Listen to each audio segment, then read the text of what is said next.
CR 1522.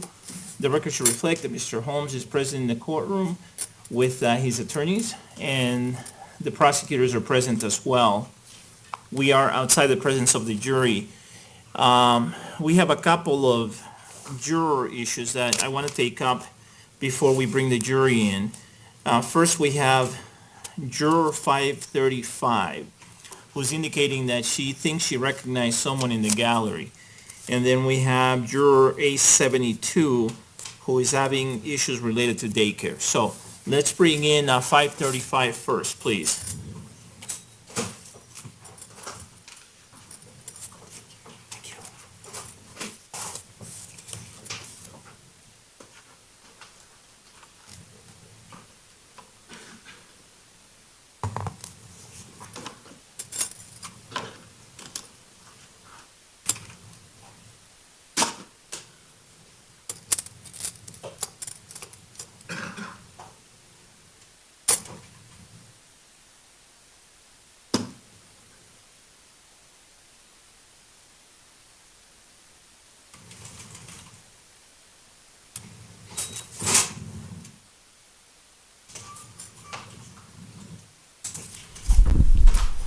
The record should reflect that Juror 535 is now in the courtroom. How are you? I'm good. How are you? Good, good. My understanding is that you think you may have recognized someone in the gallery. Yes. Is that correct? Yes. All right. Who do you think you recognize? Her name is Joy. Joy? Do you know a last name? No, I don't. When do you think you saw Joy in the courtroom? After our morning break and before the lunch break. Okay, so was today the first day when Yes. you noticed Joy? Yes. Uh-huh. Joy? Yes. Is that a yes? Yes. Okay. All right. Let me have you step out for just a moment, okay? Okay. Please. Thank you.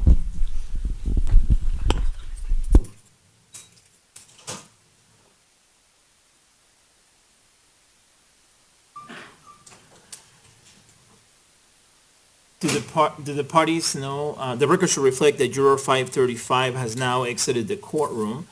Do the parties know if there was a person named Joy here this morning? I can double check, Your Honor, but I don't know of anyone named Joy. Okay, could you double check, please? And of course, the people who were here this morning may not be the same people who are here this afternoon, but what about on the defense's side? Anyone you're aware of whose name is Joy? No. No, okay, Mr. King is indicating no.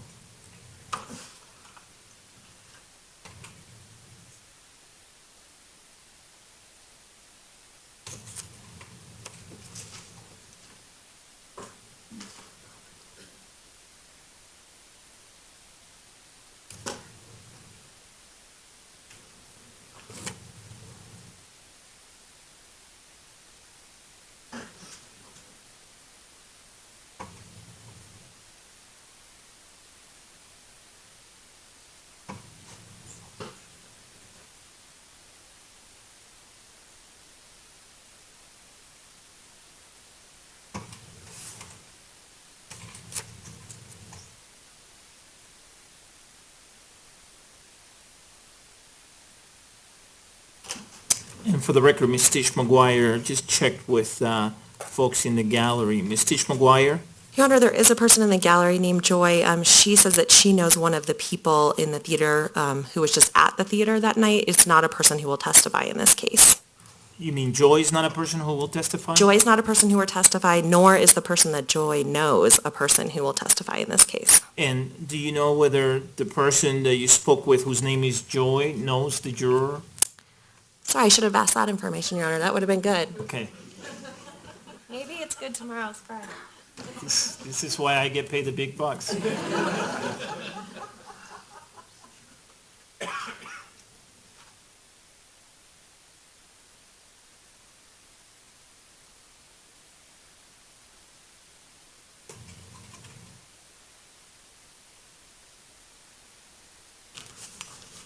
Your Honor, she's an acquaintance of someone that Joy knows. She does not know the juror personally, and she says that she's an acquaintance of her financial advisor.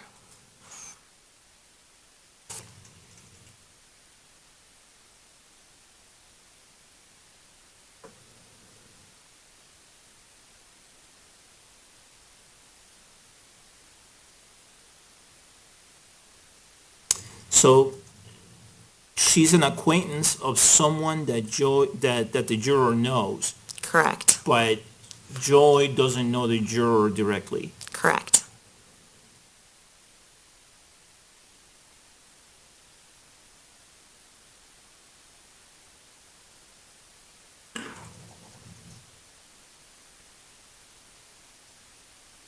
Do you folks want me to ask the juror if this is the Joy that she's referring to, or more open-endedly, whether she sees the Joy that she thought she recognized this morning here in the courtroom this afternoon?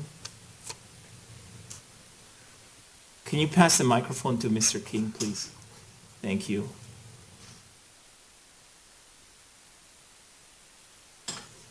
We don't have any specific requests, Judge. I guess given those two options, the more open-ended approach might be better to take. Okay. All right. And the people? Judge, we do not take a position. However the court wants to proceed is fine. All right. Is anybody asking me that I just leave this alone? We would have no objection if you just wanted to leave it alone. It doesn't sound like this is a person that's going to be, that anyone involved is going to be a witness in the case, so we're not asking the court to do anything. Hold on one second. I may be wrong about this, Judge. Okay.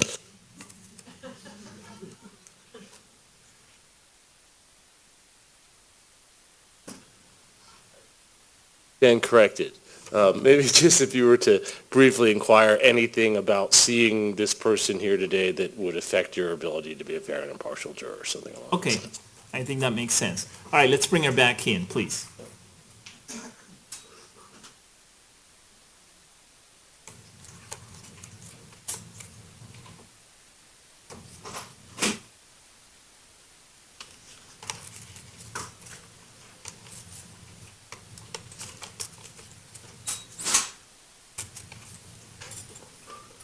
The record should reflect that juror number 535 is back in the courtroom. How are you? Okay. Still okay? I'm All right. still okay. Thank you for your patience. Anything about this person that you saw this morning that you think you recognized, this Joy, that would affect your ability to be fair and impartial in this trial? No. And I have no idea whether this person will testify or not, but if she testifies, will that affect your ability to be a fair and impartial juror? No, it will not. And will you be able to assess her credibility if she testifies in the same way that you would assess the credibility of all other witnesses? Yes, sir. And will you be able to assess her credibility pursuant to my instructions? Yes, sir. All right. It doesn't sound like this is someone you know well. Am I right about that? She's an acquaintance of my significant other. An acquaintance of your significant other? Okay. But it's not someone that you have a friendship with, it doesn't sound like? No. No? Okay. Any concerns that you have? Any other concerns that you want to tell me about? No, I just felt that I needed to tell you that And I you recognize someone. You did the right thing. Thank you for doing that. I appreciate it. You're welcome. All right. Let me have you step out again, okay? Thank you. Okay.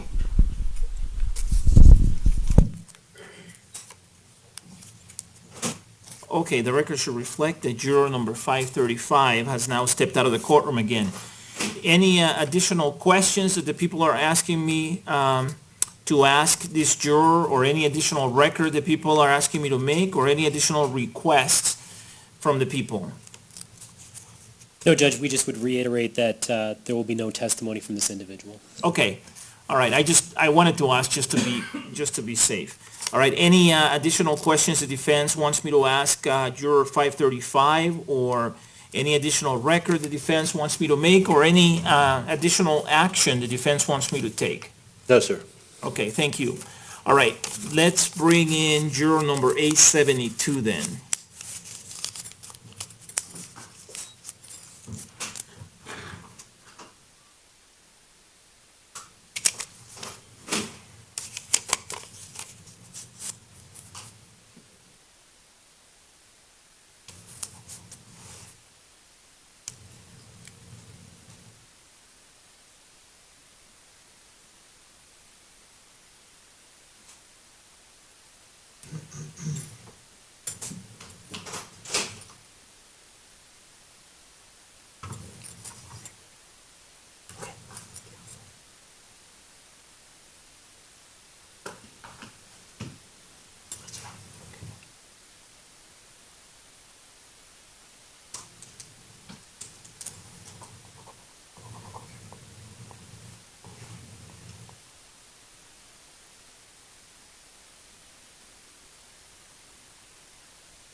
The record should reflect that juror number A72 is now present in the courtroom. Have a seat. Good afternoon. Good afternoon. How are you? Okay. Okay. I was told that you were having some issues with respect to daycare, and so I wanted to see if you wanted to, or what you wanted to tell me about that. Not yet. Oh. My kids get out of school in 2.5 weeks. Oh, so okay. I'm not too sure yet. Oh, I see. But I had mentioned to the other lady, I had asked her about, because in the beginning they had said, there's a daycare that you can take them to, that'll take them all day. But she said it doesn't start till 8:30, so.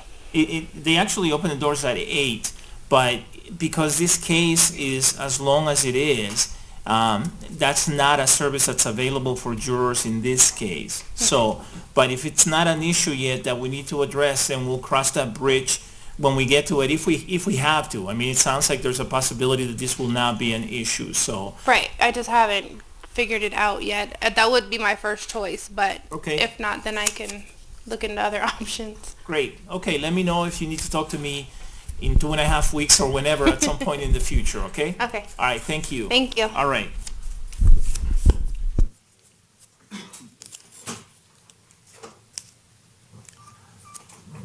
All right, the record should reflect that juror number A72 has exited the courtroom now.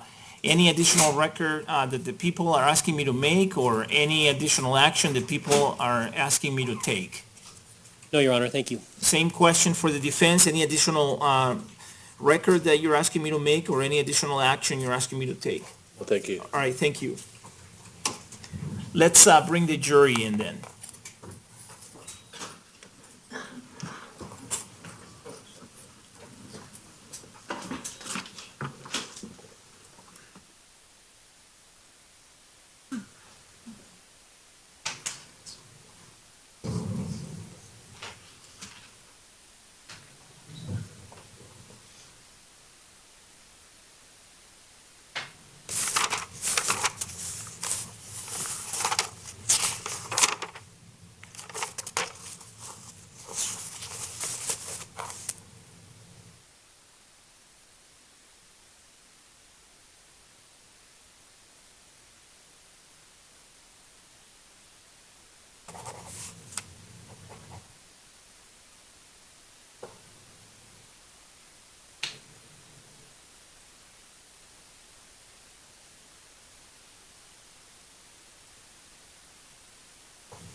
Please be seated, everyone. The record should reflect that the jury has joined us again. Welcome back, everyone. I hope you had a good lunch. At the end of the morning session, CSI Catalina was on the stand, and the prosecution has asked for permission to interrupt her testimony so that they can call 2 other witnesses. So we can accommodate their schedule. And without objection, I have allowed that. So at this time, please call your next witness. Thank you, Your Honor. Despina, Papageorge.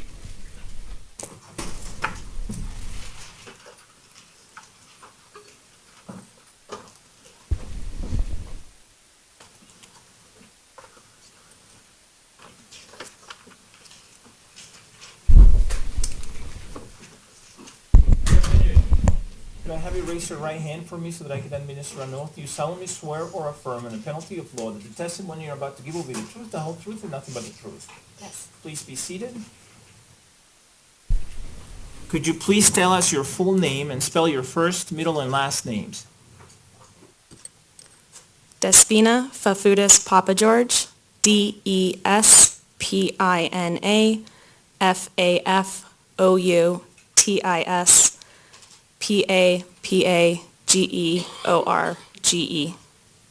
Thank you. Mr. Brockler, you may proceed. Thank you, Your Honor. Ma'am, would you please tell us what you do for a living? I work at Google as a custodian of records. What was the name of the company again? Google, Not sure I've heard of it. What do they do? it's an internet company providing free services such as email, search, among others. And what's your role in that company? I respond to legal process served on Google for user account information. And do you do that a lot?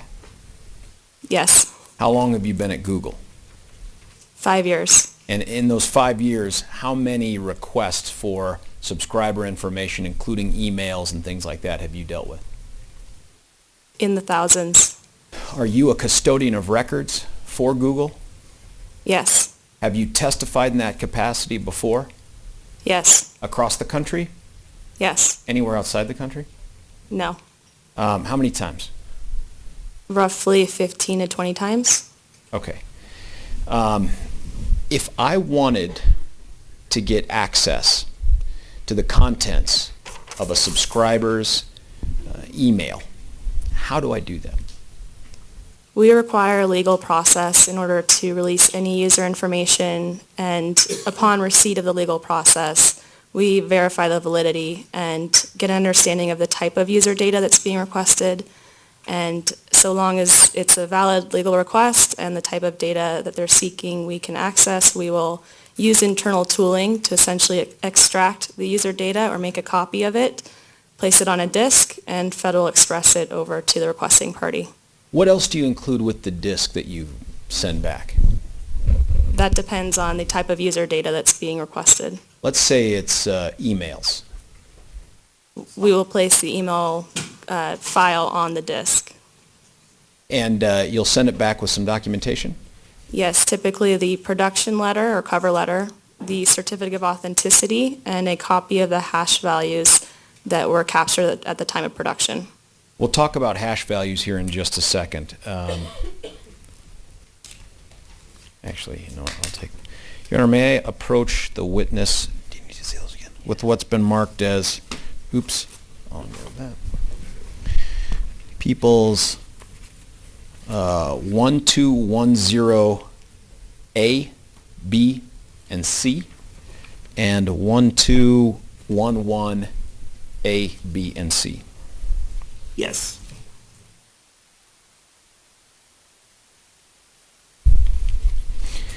Ma'am, I'm handing you what I just described on the record as the two exhibits. Now, those are clasped together with a clip. You can go ahead and take that clip off, and then if you would for us, tell us if you recognize the A, B, and C components of exhibit 1210. Yes. Tell us what 1210A is. This is a copy of the cover letter, certificate of authenticity, and a copy of the hash values of the production files How does that get generated? at the time of production by one of the legal assistants processing the legal request. Now, is your signature the one that appears on that document? No. Whose signature is on that document? Emmy Tran? And do you know who Emmy Tran is? Yes. Who is she? A former colleague on our team. And was she also acting in the capacity that you act as the custodian of records? Yes. these documents, all of these things, including the emails, are they maintained in the ordinary course of business? Yes. And these documents, are these generated pursuant to the legal requests for those business records? Yes. The Exhibit 1210A, is that a fair and accurate copy of the documents that were generated for the particular email address we're about to discuss? Yes. Tell us what email address those documents pertain to.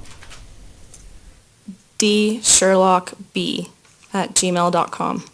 Okay. Now tell us about 1210B.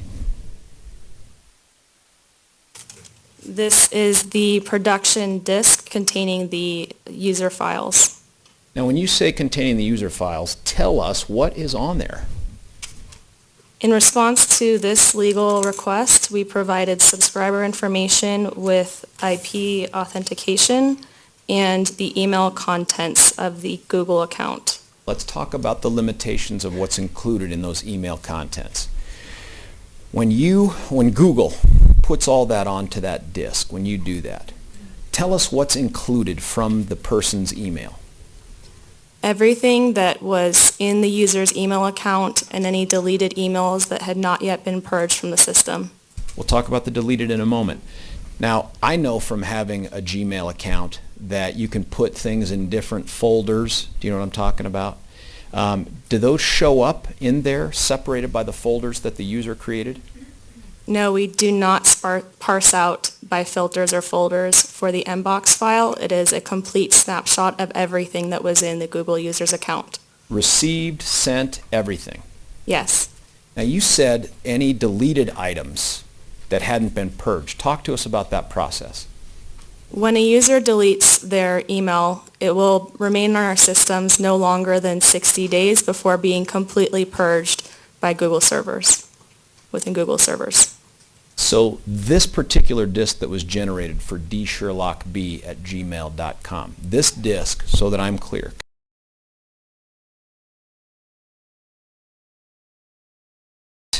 drafted, received, that wasn't otherwise deleted more than 60 days before? Yes. Okay. Now that disk, that was To the hash value that we have stored in our system that was created at the time of the production back in 2012. And here the hash values matched, the disk hash values matched to the hash values we had stored in our system.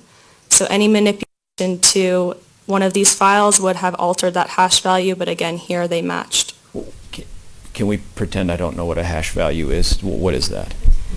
A hash value is a unique algorithm, so any manipulation to that file would change that algorithm. And so in this case, did you initial the disk after you verified that it contained the exact same contents that were produced at Google back in 2012? Yes. And so that's it. That's the accurate copy of what was sent out. Yes. Now the disk also contains all of the emails you said. Do you personally go through and review each of those emails? No. At the time of production, we'll use an internal tool that will make an exact copy of the email, and we do not look at the contents of that file. We just put it on the disk and send that out. Now, let's just say hypothetically we were able to find someone, maybe an FBI agent, to go through that disk and pull out the emails that are on that disk. Can we have confidence that the emails that are pulled off of that disk are the ones that existed in electronic format in that particular email inbox? Yes. Okay. There's another document there, 1210.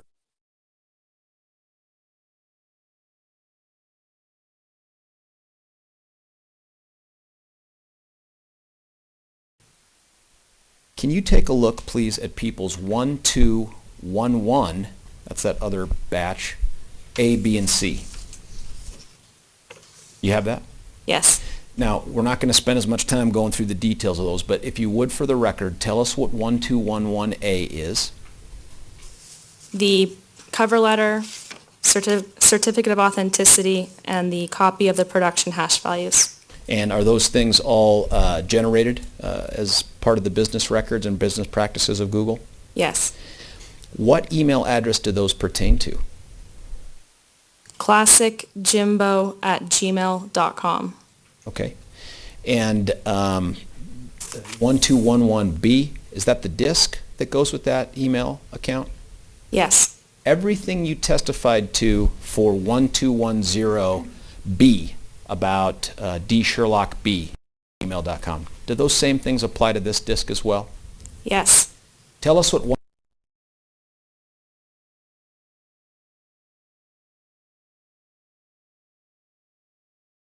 Look at the subscriber information listed on 1211C.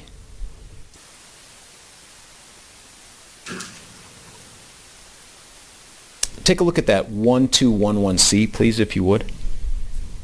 There are several different entries of information that appear on that subscriber, what do you call it, a subscriber page? What is it? Subscriber information page. Okay, thank you.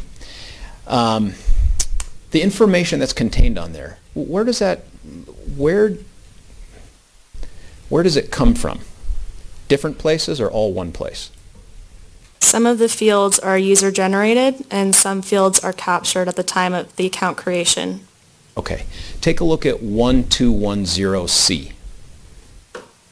And that should be the subscriber user information, more words, page for dsherlockb@gmail.com. Same thing? Yes. Now, for that particular email account, is there something called SMS and a phone number listed on there? Yes. Who puts that phone number in there? The user will place the SMS number there. Your Honor, at this time, I'm going to move for the admission of People's Exhibits 1210A and C and 1211A and C into evidence. Any objection? Your Honor, if I may have a moment, and if I could take a look at the exhibits again. Yes. Do you want me to Mr. Ruffalo, retrieve? would you- Yes, I will. Please let Ms. Spengler have a moment with those. And that one, yeah, thank you.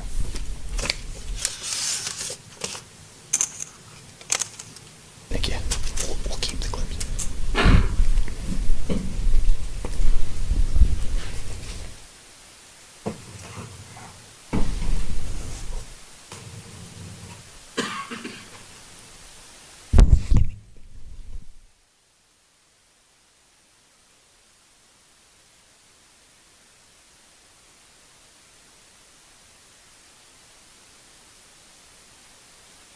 And Ms. Spengler, do you have a copy of those discs, or do you need a moment to review those discs as well?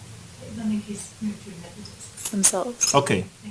But I was just wondering if you needed to see that before you took a position on the other items. No, I Okay. don't think so.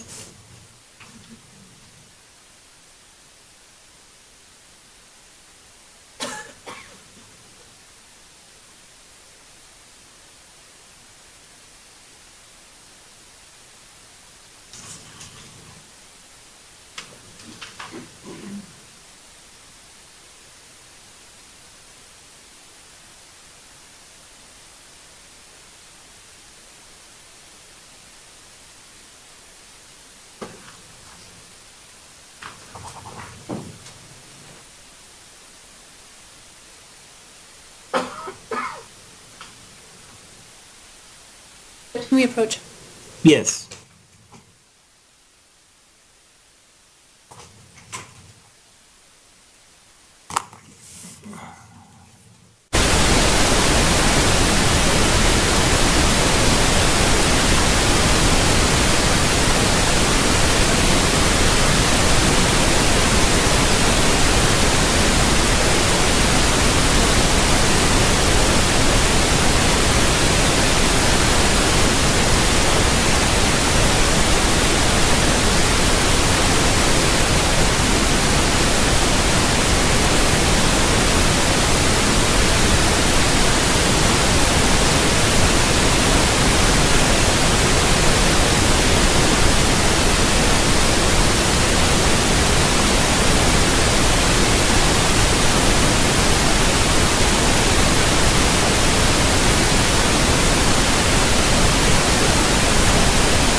All right, the hearsay objection is sustained, but Mr. Brockler, you may proceed. Questions about how those records under certificate of authenticity, but I didn't get you to talk about it, okay? I think you need to turn your mic on. It's okay. The boom mic. Ma'am, those records, are they generated automatically in the Google servers as the user creates them? Yes. What else about those records, that they're maintained in the ordinary course of business? Yes.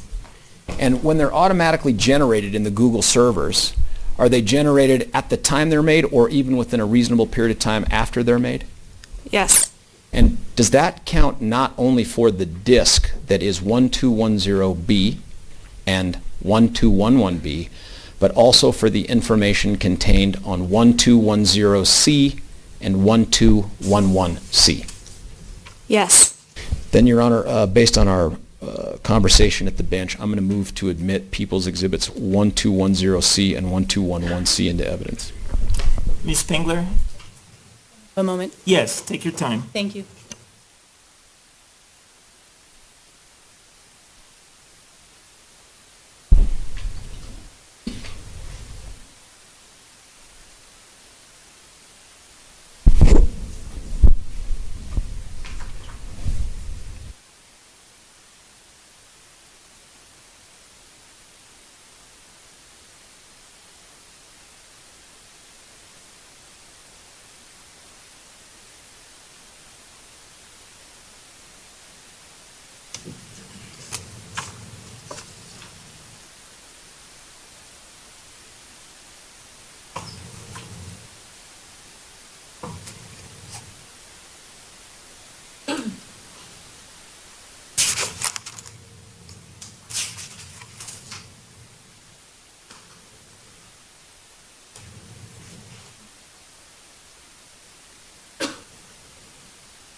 Yes.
Folks, thank you for your patience.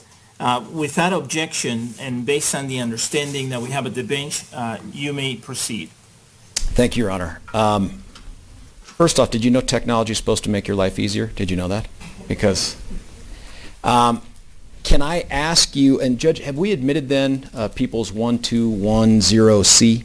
Yes, P-TR-1210C and 1211C are both admitted without objection, but with the understanding that we had, or based on the discussion that we had at the bench, the understanding of how you're going to proceed. Yes, sir. Okay, go ahead. With your permission, Judge, I'd like to publish 1210C. Go ahead. Go ahead.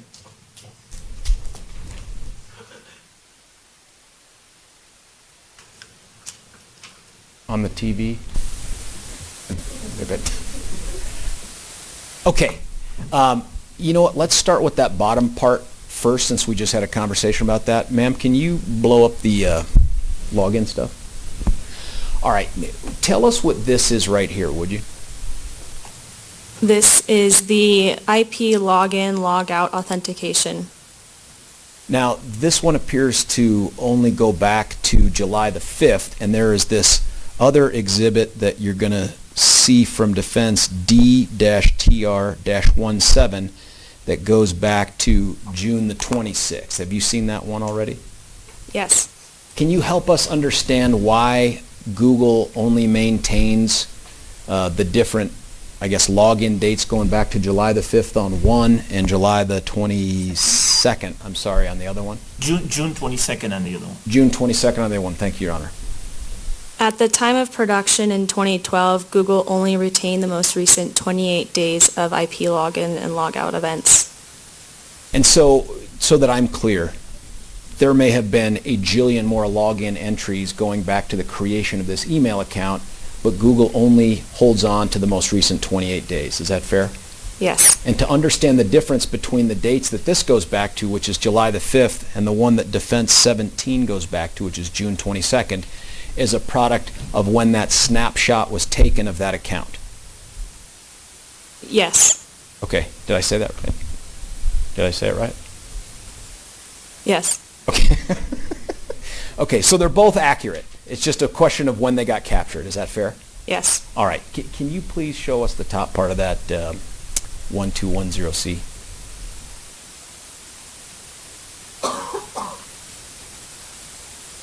All right. Tell us what we're looking at here. This is the Google account subscriber information for dsherlockb@gmail.com. Now, it says names up there, James Holmes. Who types that name in? The user will enter the name. And the email address, who picks it? The user. When it says status enabled, do you know what that means? That the account is active. Services there? Android, books, all that stuff? What are all those things? This is a list of the services the user has registered for, although some of these are readable products and others are labels that are internal descriptors that I don't know the meaning of. Okay. It says secondary email address on there. Who inputs that information?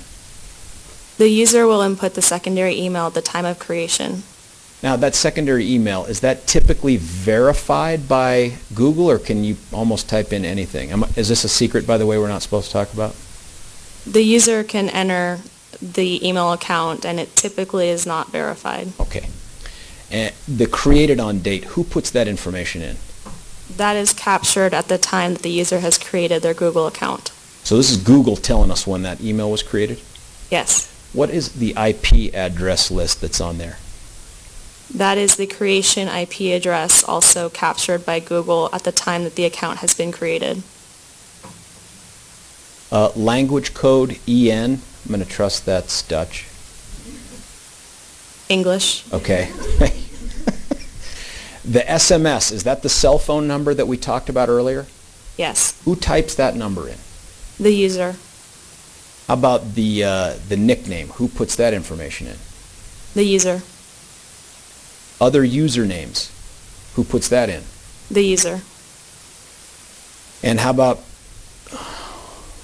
that's all I see on there, previous emails, Not sure how that's generated. Okay.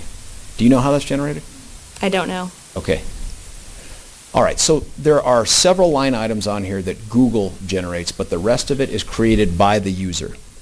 Yes. So that we're clear too, you can't tell us that a person in this room named James Holmes was the one that created this email, can you? No. You can only tell us that someone that created this account claimed to be James Holmes, picked the email address, chose the English language, typed in the SMS cell phone number, chose the nickname, and chose the other usernames. Is that fair? Yes. Is this same information with some variation, is this same type of information captured on, bless you, what's been admitted as 1211C? Yes. Okay. May I have a moment, Your Honor? Yes. Can we just approach very quickly on one small thing and then I'll turn it over to... Yes.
All right, Mr. Brockler? I don't have any further questions for this witness, thank you. All right. Ms. Spengler, do you have cross-examination? Just briefly, I may approach the witness with what's been marked as defendant 17. Yes, you may. And if it helps, Your Honor, we'll stipulate to the admissibility of that if it'll save some time. All right, Ms. Spengler, you do want this exhibit admitted, correct? I do. Okay, it is admitted, but if you wish to ask questions, I'll give you that opportunity. I'll just have you describe what I handed to you. This is the account subscriber information and IP login events for dsherlockb@gmail.com. Okay, and is the content of defense 17 similar to, but contains additional information to the People's Exhibit related to the dsherlockb@hotmail.com account? Yes. Okay, I have no further questions and would move for admission if it hasn't already been admitted. I've admitted it. No problem. Okay. Any redirect? No, sir, thank you. Okay. The jury does not appear to have any questions for this witness. Mr. Brockler, may this witness be released from her subpoena? Yes, Your Honor, she may. Ms. Spengler, do you have any objection? Yes, take your time. We have no objection to her being released. Okay, ma'am, thank you. With the court's permission, could I retrieve, thank you, ma'am. Could I retrieve the unadmitted exhibits B on 1210 and 1211? Yes. And then we should mark them in accordance with my instructions for the record. All right, call your next witness, please. People call Joel Jaffy.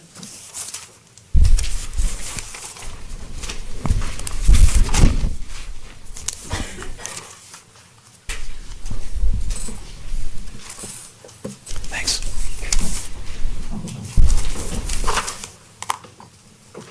Good afternoon. Can I have you raise your right hand so that I can administer an oath? Do you solemnly swear or affirm under penalty of law that the testimony you're about to give will be the truth, the whole truth, and nothing but the truth? I do. Please be seated.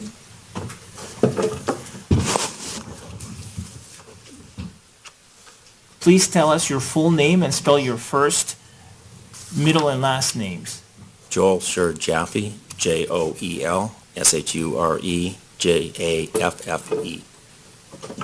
I'm going to ask you to move the microphone closer to you so that we can all hear you. You can move the microphone and you can move the chair too, both. Thank Okay. you. You may proceed, Mr. Edson. Thank you, Judge. Good afternoon, sir. Good afternoon. What do you do for a living? I work for a company called Shomer Tech, How do you spell Shomer Tech? Shomer-TEC. What is Shomer Tech? Shomer Tech's a company in Washington State that sells primarily goods related to law enforcement, security, military. Do you sell products wholesale? Yes, actually, most of our business is wholesale, the majority of it. To what type of customers? Various resellers that sell in different industries. Do you also have a retail operation as well? We do. It's all online retail. Specifically, your online retail, is that something that general members of the public, non-law enforcement, can order certain items, pay for them, and have them sent to their locations? Yes, they can. How long have you been with Shomer Tech? 32 years, give or take. Did you start Shomer Tech? No. Fair to say you were with Shomer Tech in 2012? Yes, that's correct.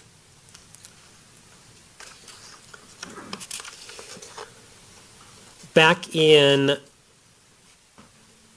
late July, actually early August of 2012, were you contacted by any members of law enforcement related to items that may have been ordered by an individual purported to be James Holmes? Yes.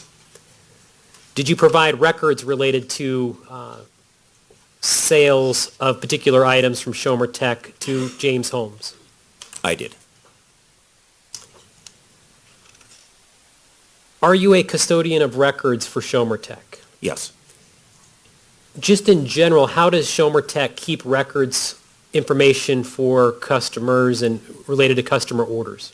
For online orders? Yeah, we'll Okay. talk about online retail orders. Sure. Well, when the order comes in, we keep the original as it comes into us. It leads to generation of our own invoice from that. And at the end of the process, attached to that invoice will be all the documentation relating to the shipping of that order. Are those records and invoices, as you described them, are they kept in the normal and ordinary course of your business? Yes, they are. Are they the type of items that if you were asked at a later time by someone in law enforcement that you could retrieve from your operations? Yes, as long as it's not more than 7 or 8 years. Okay. Fair to say that when you were contacted by law enforcement in August of 2012, you were able to provide them records from an order by James Holmes? Yes. In 2012 as well, correct? Yes. Your Honor, may I approach the witness, please? Yes.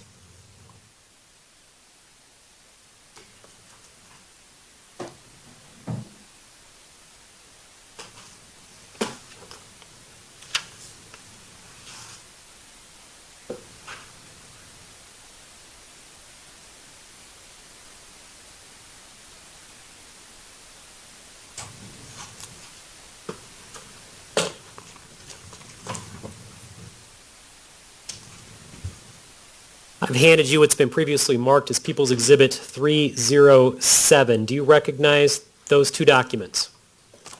Yes, I do. In general, what are those documents? The first one is our invoice that we generate as a result of receiving the order, and the second page is the online order in the format that we would have first seen it. Those two online and the invoice that you're referring to, do they relate to a particular customer? Yes, they do. Who is that customer? James Holmes. Do they relate to a particular date associated with an order? They do. What is that date? Well, the order was showing it's June 6th. There's no timestamp, only a date stamp, but I can tell from this that it would have come somewhere between 2:30 in the afternoon and midnight that day, and the second document is dated the next day, June 7th, is when the invoice was actually processed. And that would be 2012? 2012. The second page of People's Exhibit 307, if you turn it over, there appears to be some handwriting on the back of that. Do you see that? I do. Are you familiar with that? That's my handwriting. Okay, did you write that name and number down on the back? I did. That was the name of an ATF agent who contacted me on the phone. And I just, for some reason, wrote it down on this document. Okay, fair to say that's not part of your actual invoice and records, that's just your own handwriting, writing down a name and number? That's correct. Okay, so aside from that name and number that we just talked about, do the two documents contained within 307, People's Exhibit 307, do they fairly and accurately depict the invoice and documentation of this particular sale to this particular customer kept in your ordinary and routine course of business for Schomer Tech? Yes, sir. Judge, I would move at this time for People's Exhibit 307 to be admitted. Any objection? Ms. Freed? Can we approach briefly? Yes.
All right, there is no objection, so the exhibit is admitted P-TR-307 with the agreement reached at the bench between the parties. There you go, sir.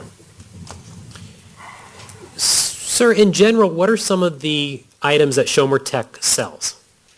Well, there's actually quite a variety of them, but they range anywhere from electronic items to survival items, all variety of things. Judge, I would request permission to publish a couple of pages of People's Exhibit 307. Go ahead. If I could please have the first page, 307-1. A couple of things here, sir, some ground rules for our court. I just need you to keep speaking into the microphone for me, please. I have published the first page, the invoice from Schomer Tech that you have in front of you as well for People's Exhibit 307. And I'm just going to have you talk about a few of the items there. If you feel the need to stand up and point some things out specifically, let me know. We've got a pointer, and I've also got a handheld microphone. Okay. But the first thing I'd like to ask you is, to the left of the top of the first page of 307, we see your Schomer Tech logo and information. Under there it says sold to. Who is this invoice sold to? Well, the sold to is something we ask for. This information is provided by the person ordering it. But that's, if they're using a credit card, that typically would be the bill to address.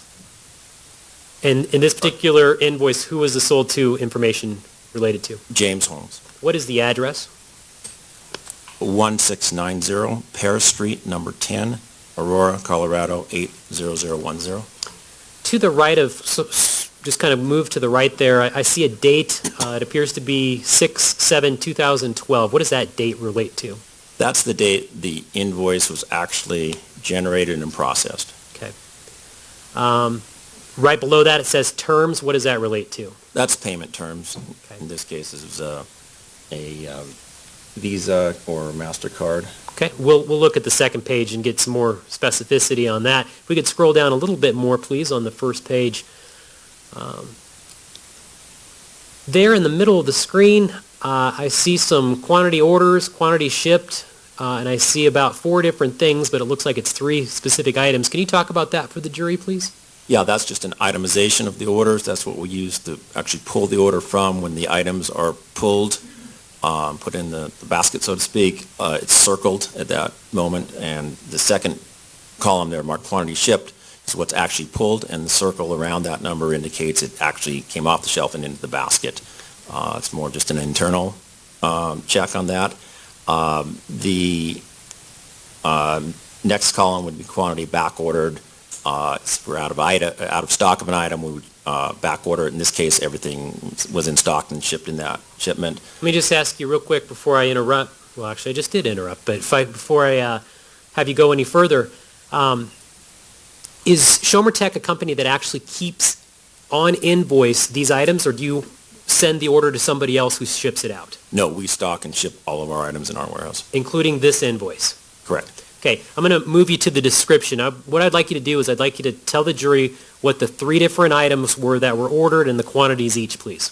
The first item, which was shipped in a quantity of 2 ordered, are handcuffs, and next word just refers to the color of them as opposed to a different color available. The second item is Road Stars. The quantity is 1. That particular one is 1 unit of sale, which is a box of 4 individual ones. And the next item, meal spec first aid dressing, it's basically a bandage, trauma bandage, quantity of 1 of those, which is a single unit. I'm going to direct your attention again back to the Road Stars. How many were requested? 2 units of sale, which is a total of 8 individual stars. Okay, the Road Stars come in packs of 4, is that fair to say? That's one of the options. That's the option that was ordered on this particular order, was a pack of 4. Okay, just so we're all on the same page here, how many total Road Stars were ordered? 8. 8 stars, which is 2 boxes of 4. Thank you. That 4th line there, is that shipping and handling? That's the shipping and handling charge. It's a flat fee for every order. It's the same, $9.95. Okay. If we could just scroll down pretty much to the bottom there. It's hard to read on this copy here for the jury, but you have the actual copy in front of you I as do. well. What was the grand total of this order from Schomer Tech? $80.94. A couple of other things. I see at the bottom right, it is sideways here, but it says there's a big words phone order in the middle. What is that referring to? Well, that's the nature. Basically, it's for credit cards, it's customer not present or customer present. When it's not present, it just automatically prints out phone order. It's beyond our control. It's not a phone order in this case. It was an online order. Okay. I'm going to direct your attention to the left of the screen there. I again see your logo, Schomer Tech. Above that, I see a ship to. Do you see where I'm referring to? Yes. Right above that, I see some numbers. What does that relate to? That's a phone number on all online orders. We request or require a phone number. And that was the order that was provided on the order form, the 858 being the area code, 449-7348 being the phone number. Who would provide that number? The person ordering it. Okay. If we could just scroll up just a little bit, please. Right there, thank you. At the top, I see a thank you for your order. Do you see what I'm talking about? I do. Below that, I've got a lot of information that's kind of a little bit smaller. Are you familiar with that particular information? Yes. Please describe for the jury what all of that information relates to.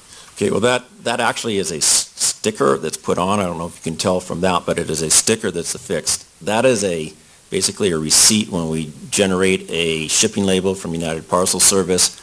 The main portion is the actual label. It goes on the parcel.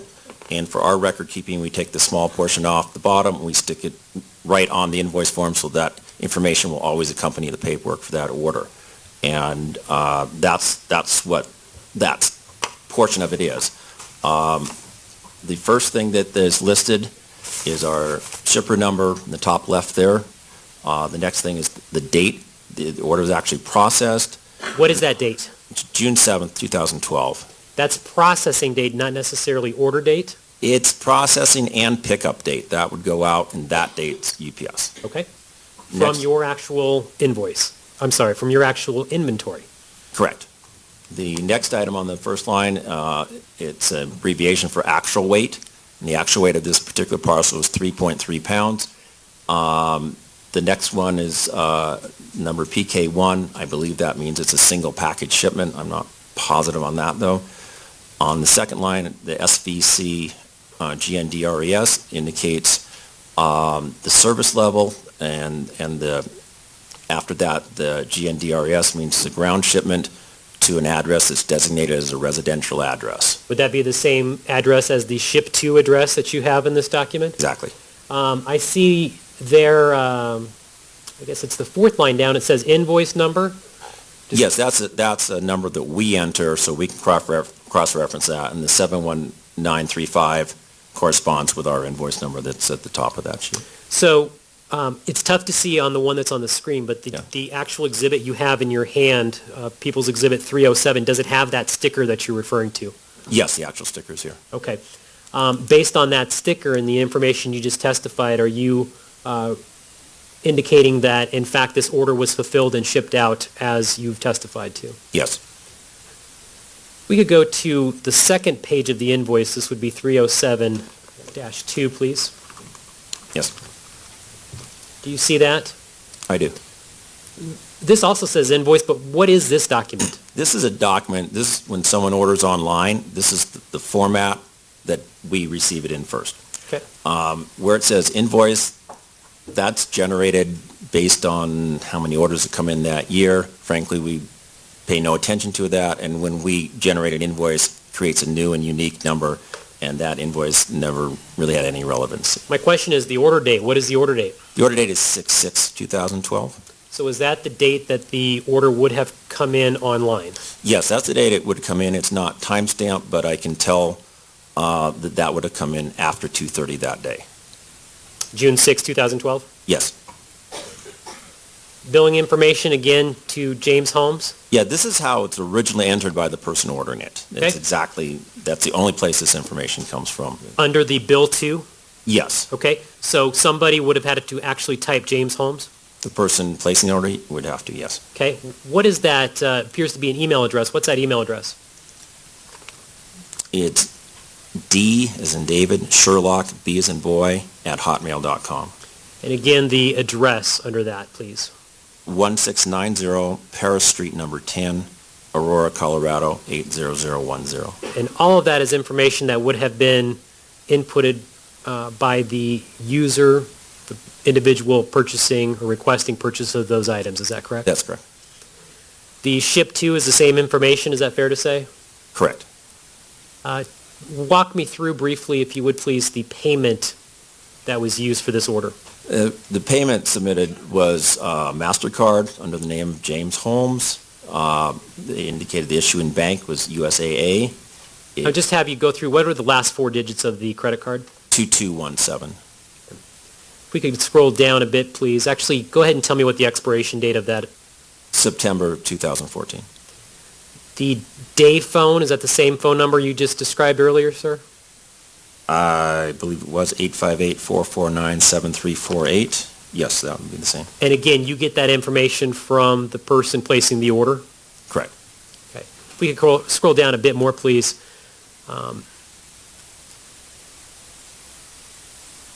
This information at the bottom here, is this the same descriptive information of what the actual order was for? Yes, the customer would enter, actually just clicks on an icon that says buy it, and then would enter a quantity if it's other than one, but they wouldn't actually fill out the name of the product. So again, as you testified to, we're talking about the 2 pairs of handcuffs, the 1 first aid dressing, and the 2 sets of road stars? Correct. If we could scroll down to the bottom here of this exhibit, this is again 307. Again, this page shows the order total, is that correct? Yes, and we make sure that matches the invoice total. And did that in this case? It did. And how much was that for? $80.94. We could scroll up just a bit more, please. Now, you testified that you actually keep the inventory on property, fair to say? Yes, we do. Are you familiar with these particular handcuffs that were ordered in this particular order? Yes. Are you familiar with the first aid dressing that was ordered? Yes. Are you familiar with the road stars that were ordered? Yes. Thank you.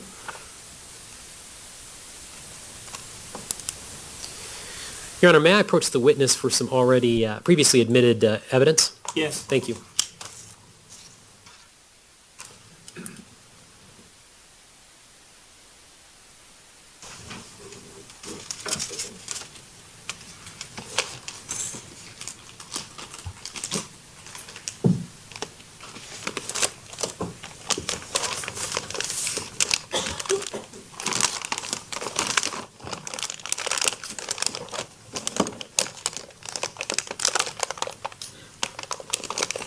Sir, I have placed before you two items of evidence that have already been admitted in this case. The first is People's Exhibit 454, which are some empty handcuff boxes. Do you see that? I do. Do you recognize those boxes? Yes. What are those boxes? Those are the original product boxes that the handcuffs would come in. Could I also have published People's Exhibit 4079? It's a photograph already admitted, Your Honor. Okay. Sir, People's Exhibit 4079 is on the screen there. Can you see that? I can. Are those the same, picture of the same boxes? Yes, they are. Could I also have People's Exhibit 4080? It's already been admitted as well, Your Honor. Yes. Does this appear to be the back of those boxes?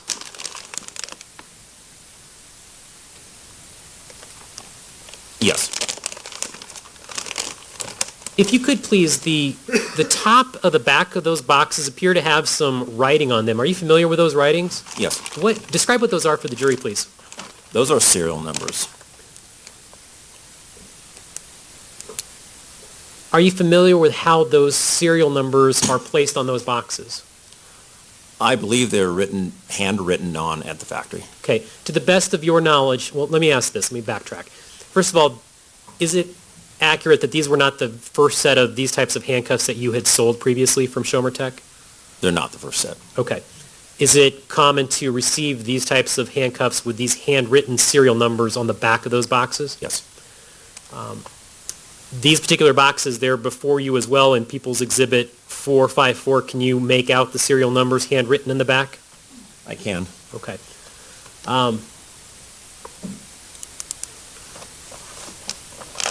In your experience, do those handwritten serial numbers, do they generally correspond with serial numbers that are on the actual handcuffs inside of those boxes?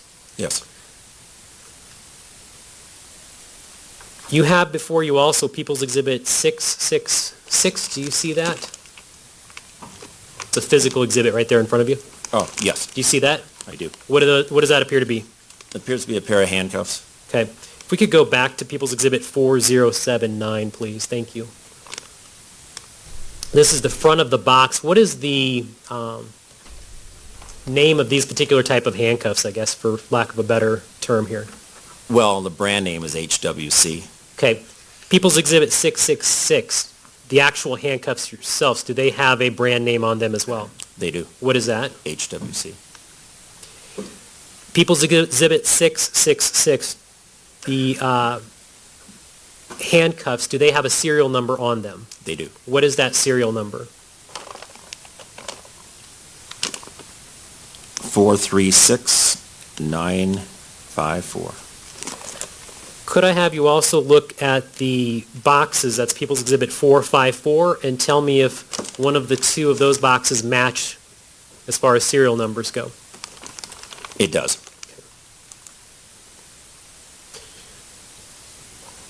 People's Exhibit 4080, could I have that again, please? Thank you.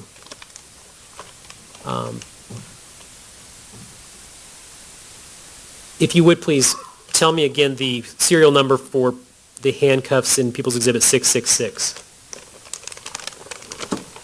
436954. Okay, does that match which of those two boxes? And that's the one on the left. Okay, thank you. It's still on the screen for record purposes, People's Exhibit 4080. What is the serial number for the box on the right?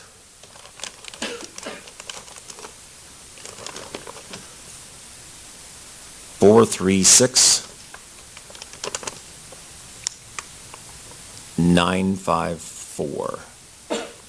The box On the right, I'm sorry. 436948. Okay. Could I please have People's Exhibit 4391? It's in a photo already admitted. Okay. Sir, do you see People's Exhibit 4391 on the screen? Yes. What is the brand name of these handcuffs? HWC. What is the serial number for that particular pair of handcuffs? 436948. Does that match the same serial number you just read from the second box from People's Exhibit 454? Yes. Thank you.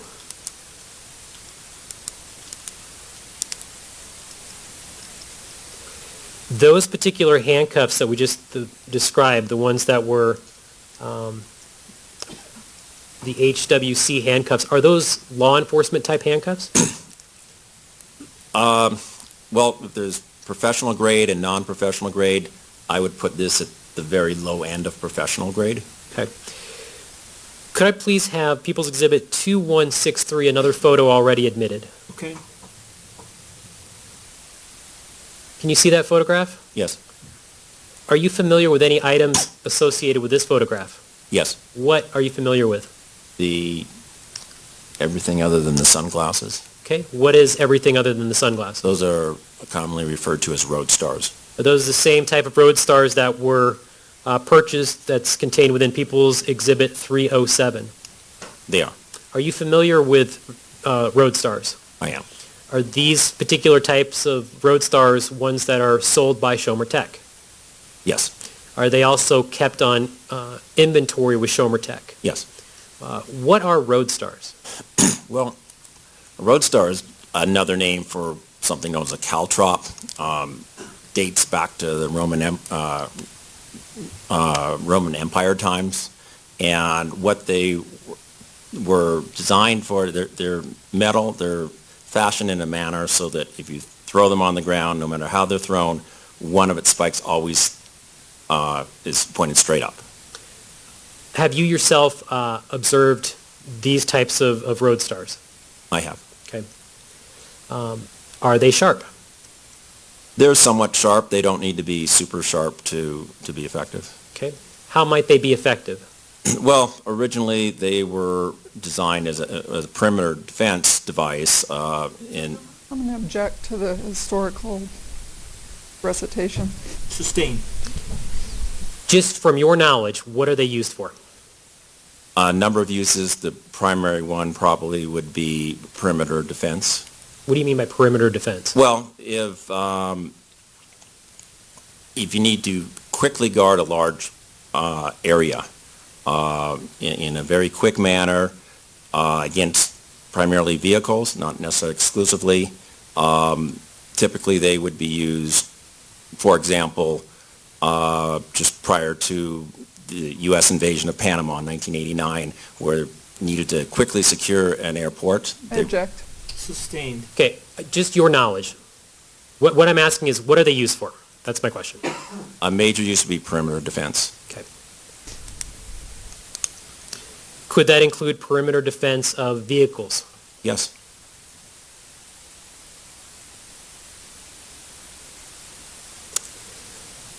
Thank you. You can take that down.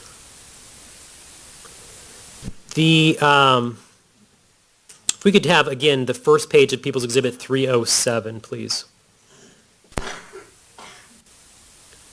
If we could go to the kind of sort of the middle where the items were listed. Sir, I'm going to direct your attention to the third item listed. It says MIL SPEC first aid dressing. Are you familiar with that item? Yes. Tell the jury, what is that item? Basically a first aid bandage, a trauma bandage, about 4 inches by 6 inches in size. Okay.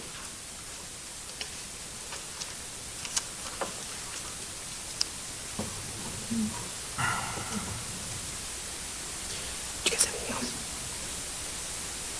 Thank you. If I could also have back up 2163. To your knowledge, are the road stars that are contained, like we're seeing here in People's Exhibit 2163, are they effective perimeter defense like you talked about against tires? Yes.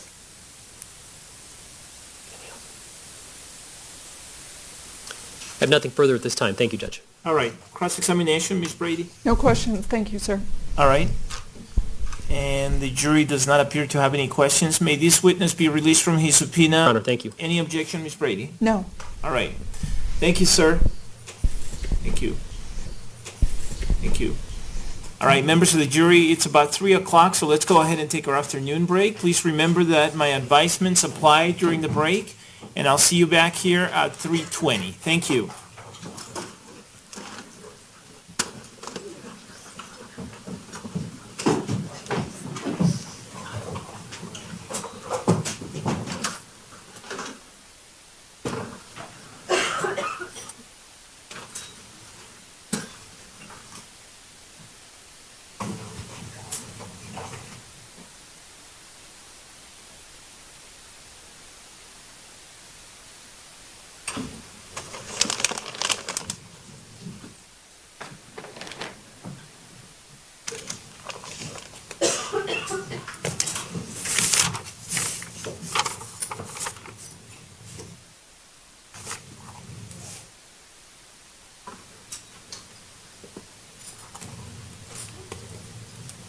The record should reflect that the jury has exited the courtroom. Now everyone may be seated. 1210B and 1211B, the people are going to mark that as a court trial exhibit? Is that right? 1210B and 1211B. What are we up to? 18? So the next one is 18? All right, so those should be marked as Court Trial Exhibit 18 and Court Trial Exhibit 19. Does that apply, Your Honor, also to the rejected ones that we had covered with the testimony A and the 1211A? That's what I'm referring to. I thought you said B, I'm sorry. Oh, did I thought that 12, I'm sorry, no, maybe I'm the one mistaken. I guess we only admitted 1210C and 1211C, is that correct? Yes, sir. All right, so this applies to 1210A and 1211A, sorry. Yes, sir, and we'll maintain possession of 1210B and 1211. Thank you, that's correct. All right, thank you. And then, Mr. Edson, in terms of People's Exhibit 307, you're going to make the change that we talked about, correct? Yes, Your Honor, I'll do that at the break, and I'll show Ms. Brady. Great, okay. Anything else that we need to talk about at this time? Yes, Your Honor.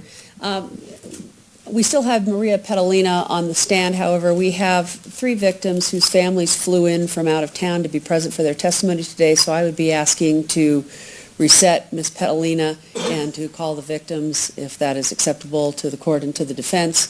And if, in fact, we end up short on witnesses, we have a couple of very brief witnesses who we could put on to fill that time. All right, is there any objection? No objection. All right, without objection, that's fine.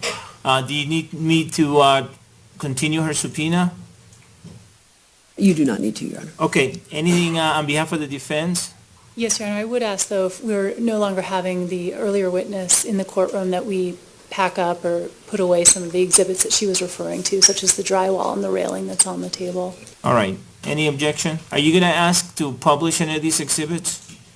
I am. But not today. Okay, all right, we'll take them back then. Mr. Orman. If I could have the court's indulgence, Your Honor, I know this is an unusual request. I would like to photograph the current state of the model just so that I have a record of what it looked like at the end of today.